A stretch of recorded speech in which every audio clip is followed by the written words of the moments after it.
Hi, everybody. Welcome to English Digest. I'm Tom. Hi, I'm Stephanie. We are continuing with our literature unit for the month of February. Remember, our featured work of literature is the young reader's novel Number the Stars by Lois Lowry. We talked about her last time. And then 2 programs ago, we summarized the plot, so we're actually going back to the book today. We sure are. We're going to be talking about those themes that most writers want to communicate. They don't really want to come right out and, hit you over the head with some of the themes, but they are trying to communicate different messages through their writing, whether it's fiction or nonfiction. Nonfiction can be a little bit more direct, but fiction, you kind of have to look at the connections and use a lot of your own thinking to come up with what themes you think are most important in the book. We're going to talk about some that we found. First, though, we're going to read through today's lesson.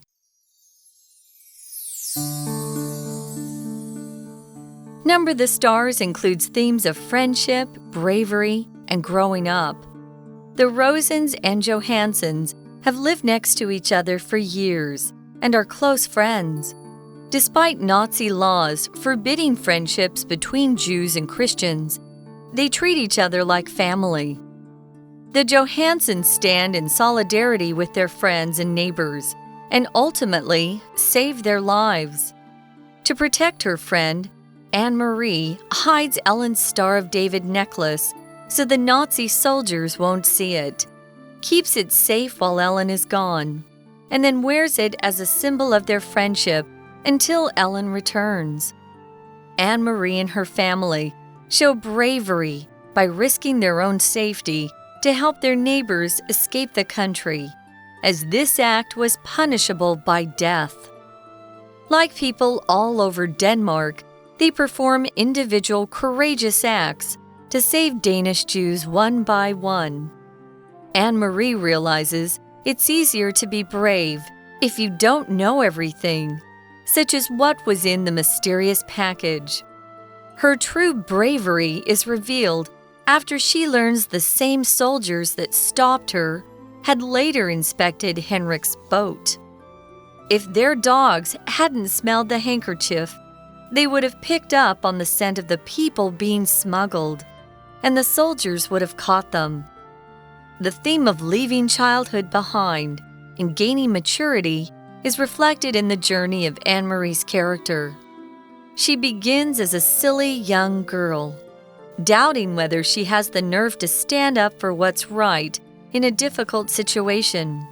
Soon, Anne-Marie plays an important role in helping the Rosens and wisely behaves in a way the Nazi soldiers don't find suspicious.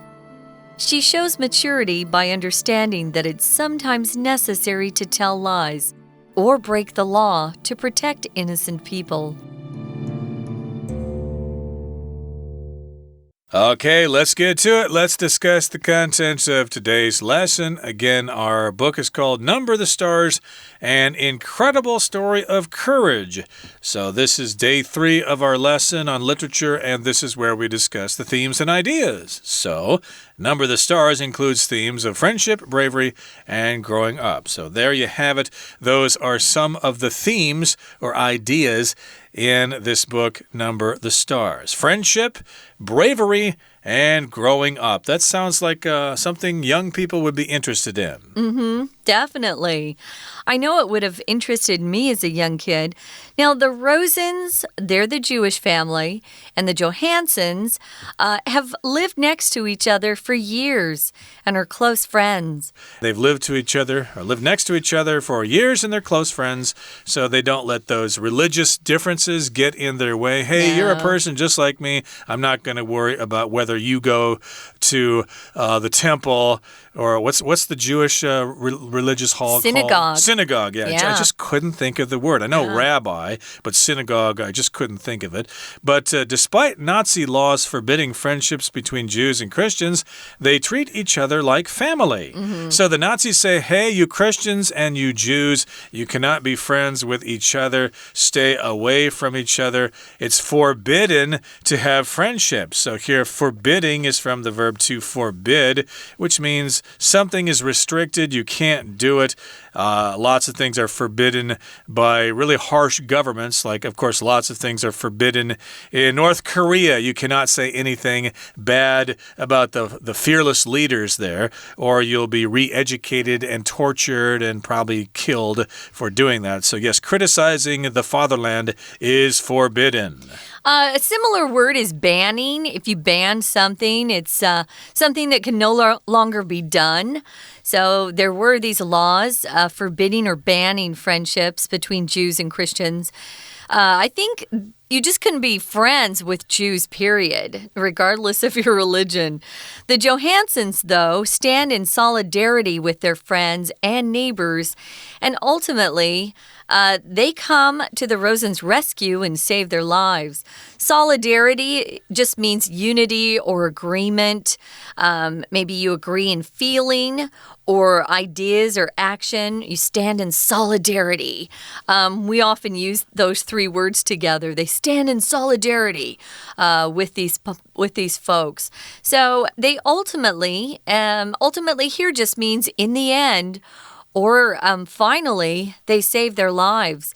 So they not only protect them as best they can, but ultimately, or, in the end, they ultimately save their lives. They do. Ultimately is used in different ways. I remember growing up, we had ultimate frisbee, which is like the best of the best.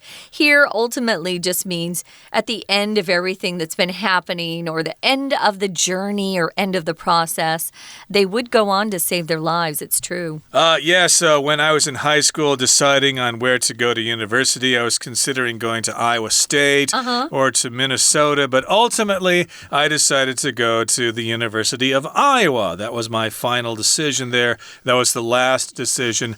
Ultimately, in this particular case, means they saved their lives in the end, and they remained friends forever after the war ended. Now, to protect her friend, Anne-Marie hides Ellen's Star of David necklace so the Nazi soldiers won't see it, keeps it safe while Ellen is gone, and then wears it as a symbol of their friendship until Ellen returns.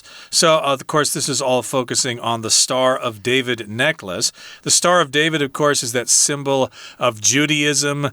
If you see that, you know someone's Jewish. That's the 6-point star. It's on the Israeli flag as well. If you go to a synagogue, you're going to see it there somewhere as well.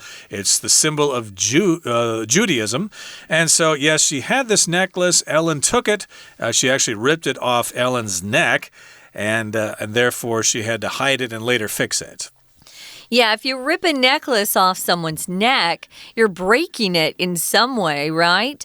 So that's when it was actually broken. And remember, she asks her dad to fix it so that she can wear it as a symbol of her friendship until Ellen gets back to Denmark.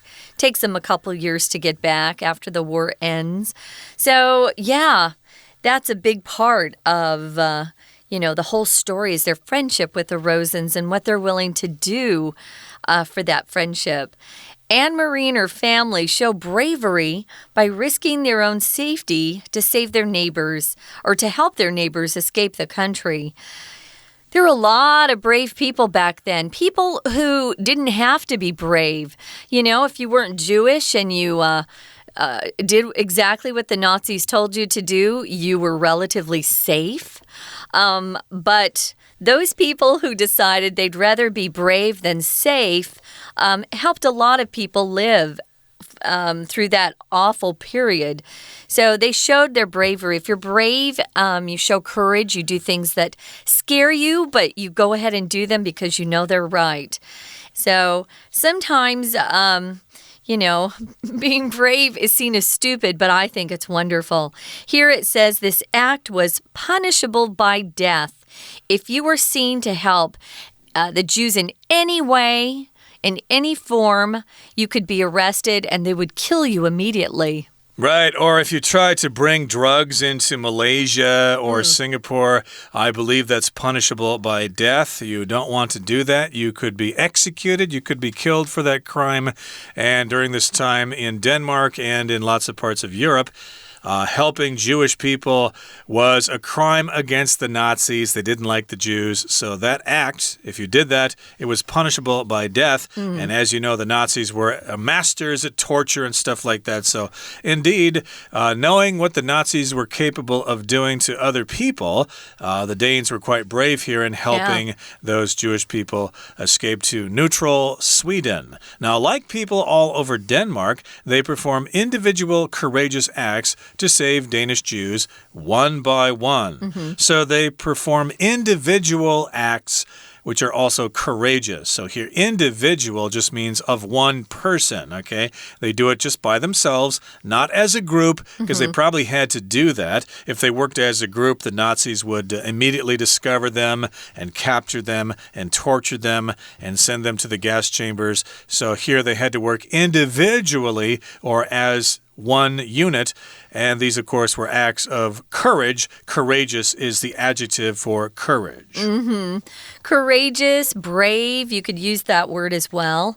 These courageous acts were performed by people as individuals to save Danish Jews one by one. Sometimes you couldn't save the whole family. You find out at the end of this book that there were people who didn't make it out alive, that sacrificed their lives to help the Jews. But they were willing to do it. They were willing to go ahead and sacrifice their own lives to help people try to escape, which is amazing. They went on to save the Danish Jews one by one. Here we're talking about, Ellen and Anne-Marie. Anne-Marie's working to help Ellen. That's one by one. Anne-Marie realizes it's easier to be brave if you don't know everything. We're going to find out what this sentence means when we get back. But right now we're going to listen to our Chinese teacher. Stay tuned. Hi everyone, my name is Jenny. 今天我们要继续来看这本书 Number the Stars. 好，这本书呢，我们提到了书本故事的内容，我们提到了作者的生平介绍。好，接下来就要来看看这一本书它的主旨是什么。其实我们说过，它谈的是一个小女孩怎么样救他的朋友，还救了他朋友的一家人。好，所以当然可以想见，他谈的是 friendship 友谊。还有第二个，当然这个小女孩非常的勇敢。她即使在被纳粹的军官诘问的时候不害怕，而且她真的做到了一个小女孩做不到的事，充满了勇气 bravery。第三个，当然从这整个事件之后，他也知道了人不是那么简单。当你有时候为了要保护你无辜的人，要保护你的朋友，要保护你爱的人，你可能需要做什么呢？需要说谎，需要犯法。所以从这当中他也真的成长了。所以第三个 theme 是 growing up。 好，我们就来看看这三个 theme 怎么在书本里面表现。在这边里头就说到了，因为他的好朋友当时呢他们身为犹太人，所以纳粹的法律告诉你，你根本就不能跟犹太人当朋友。不过尽管这样，他们还是把彼此当家人一样。好，接下来我们就说到了，当然他跟他的朋友之间，这些邻居他们真的是团结在一起，而且他为了保护朋友，我们知道他当时把 Ellen 的大卫之星项链藏了起来，为了不让那个士兵看到他，认出他是犹太人。好，我们继续来往下面这一段读下去。他说了，Emery 跟他的朋友呢，跟他的家人其实展现的勇气是很令人值得夸奖夸赞的。 Bravery 这是 brave 的名词，那怎么样表现出来？后面用 by， 我们知道 by 再加一个 VING， 它往往要表达的就是说借由什么样的方式。当然他们是冒着自己生命的安全去帮助他们的朋友，也由此而展现出他们的勇气来。 We're going to take a quick break. Stay tuned. We'll be right back.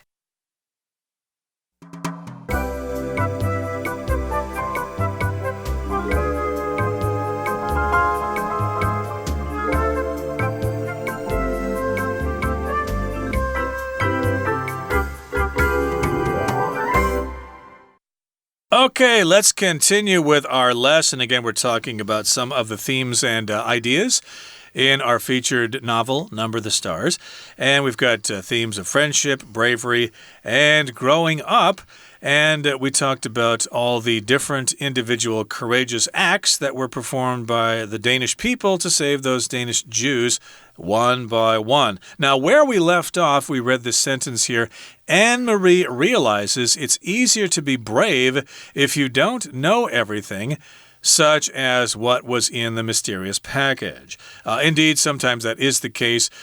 We do have a phrase in English called ignorance is bliss. If you don't know about something, it actually makes you happy. If you know something, then it makes you depressed and you have a difficult life because of that. Yeah, sometimes just not knowing something is the easiest way to go.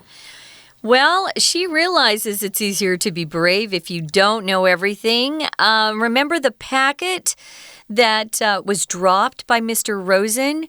She was sent out to retrieve that or recover it, try to find it. She wasn't really sure where it was. She just knew the path that he had walked, and she was supposed to go out and try to find it. Her true bravery is revealed after she learns the same soldiers that stopped her had later inspected Henrik's boat.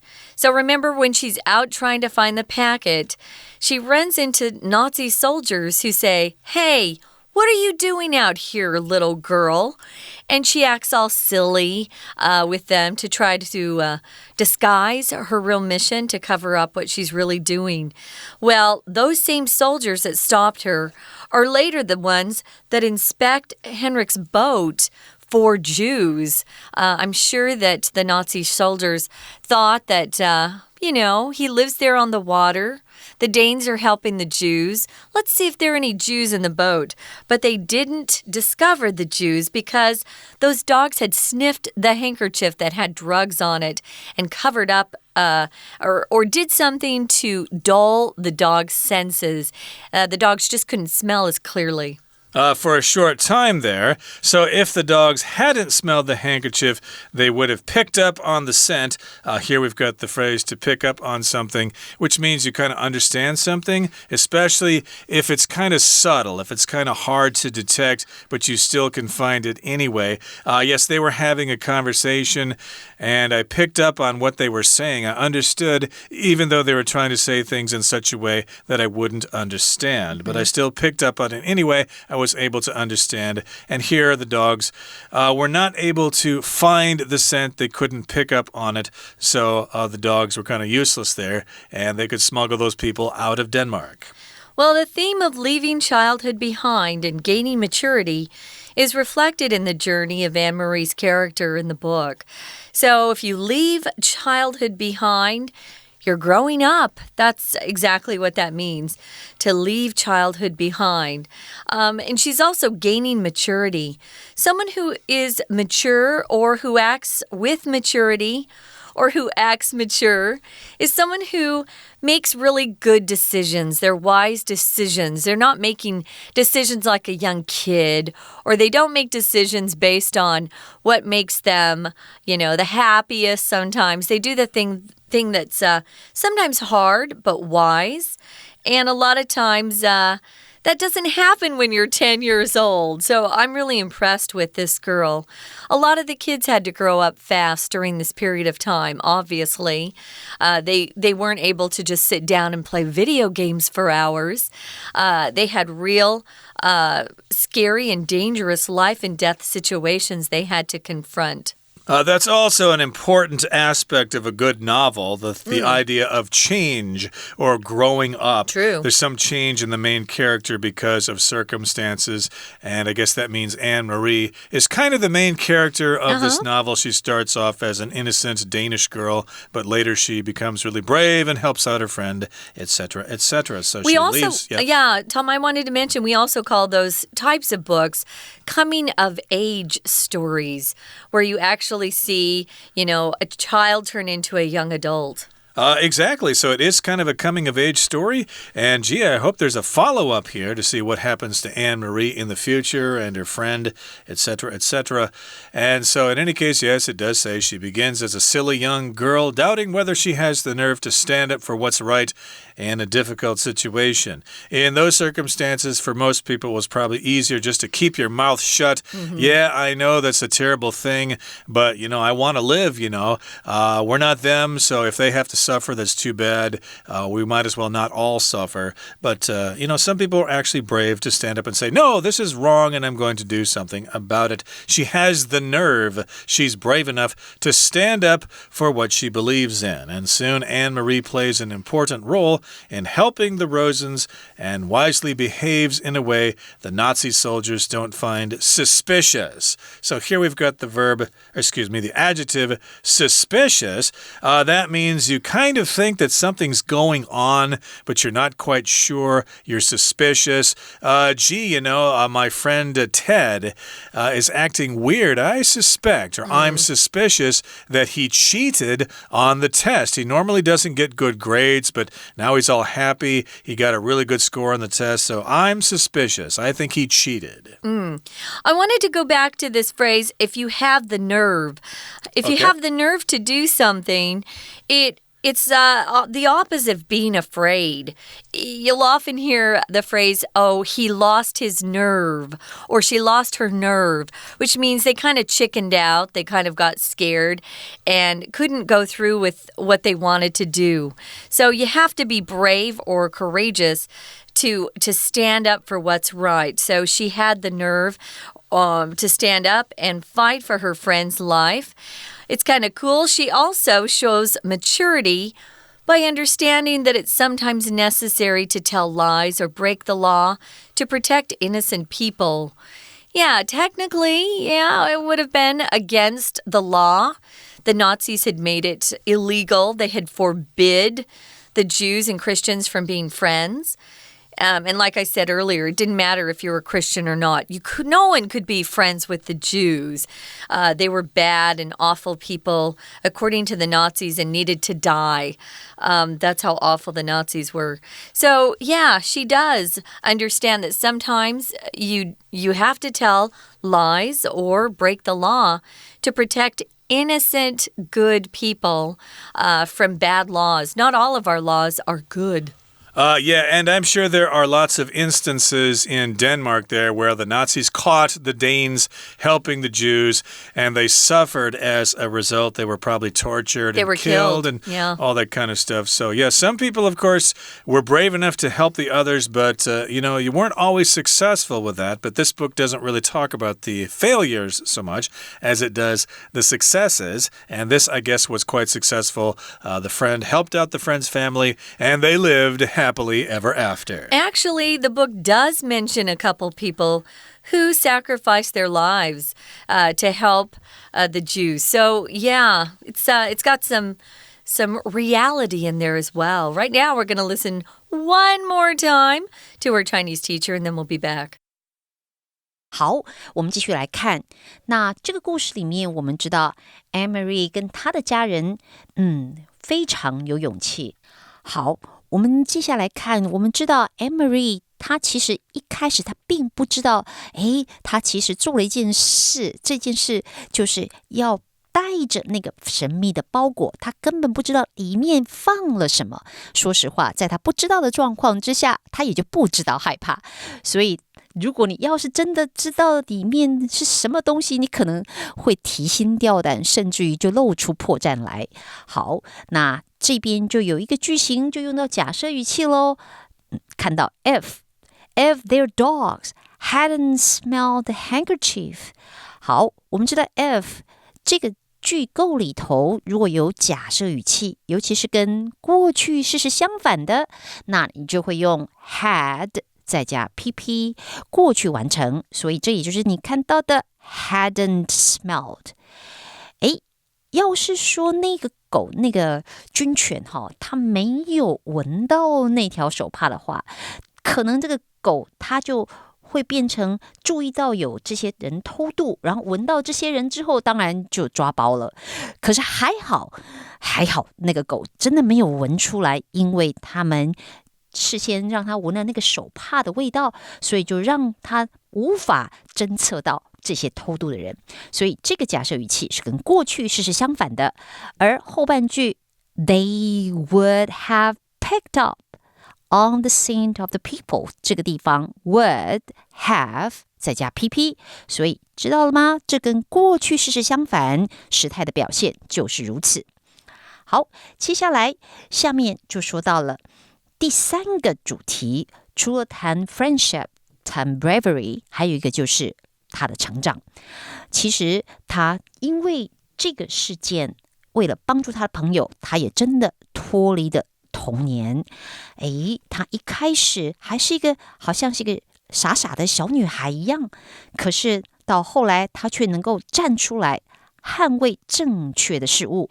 那当然我们晓得他捍卫了他的朋友，帮助了他的朋友，而且他在当下还为了要保护他的朋友而必须要说谎，必须要犯法。当然这是从纳粹的观点来看，他做的是犯法的事，不过也从这里他表现了他的成熟跟成长。好，我们今天的讲解就到这边结束，我们下次见。That's it, guys. We hope you enjoyed this 3-day literature unit, and we hope at least a couple of you, and we totally recommend that more of you out there go pick up a copy of Number the Stars. It's a good book, and I think you'll quite enjoy it. It takes you on quite a roller coaster ride. There's so much suspense in these sorts of stories, and we haven't given away some of the surprises either.